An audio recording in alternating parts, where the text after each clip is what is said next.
Varicose എന്ന് പറയുന്നത് നമ്മുടെ കാലിലെ രക്തക്കുഴലുകൾക്ക് വരുന്ന ഒരു പ്രശ്നമാണ്. അതായത് രക്തക്കുഴലിൻ്റെ ഉള്ളിലുള്ള വാൾവുകൾ വേണ്ട രീതിയിൽ പ്രവർത്തിക്കാതെ വരുമ്പോൾ തിരിച്ച് ഹാർട്ടിലേക്ക് പോകുന്ന രക്തം വേണ്ട രീതിയിൽ പോവാതിരിക്കുകയും അവിടെ കെട്ടിക്കിടന്ന് ആ ഒരു വെയിന് വീർത്ത് വരുന്ന ഒരു അവസ്ഥയാണ്. ഇത് പ്രധാനമായിട്ടും കാണാറുള്ളത് കൂടുതൽ നേരം നിന്ന് ജോലി ചെയ്യുന്ന ആൾക്കാരിൽ, വേണ്ട രീതിയിൽ വ്യായാമം ഇല്ലാത്ത ആളുകളിൽ, ഇരുന്ന് വർക്ക് ചെയ്യുന്ന ആളുകളിലും കാണാറുണ്ട്. വെരിക്കോസ് വെയിൻ തുടക്കത്തിൽ തന്നെ ചികിത്സിച്ചിട്ടില്ലെങ്കിൽ അത് പിന്നീട് മറ്റു പല കണ്ടീഷനുകളിലേക്കും കൂടാൻ സാധ്യതയുണ്ട്.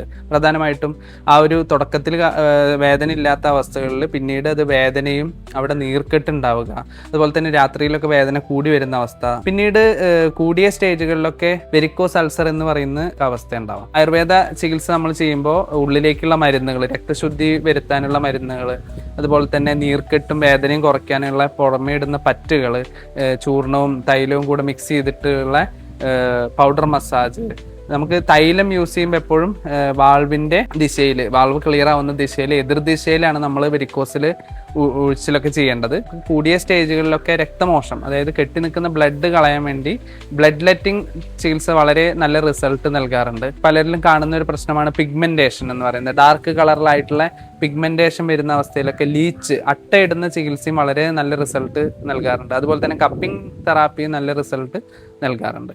ഓക്കെ, ഇതുപോലെയുള്ള ഇൻഫോർമേറ്റീവ് ടിപ്സിനെ ആഴ്ച ഫോളോ ചെയ്യുക. Thank you.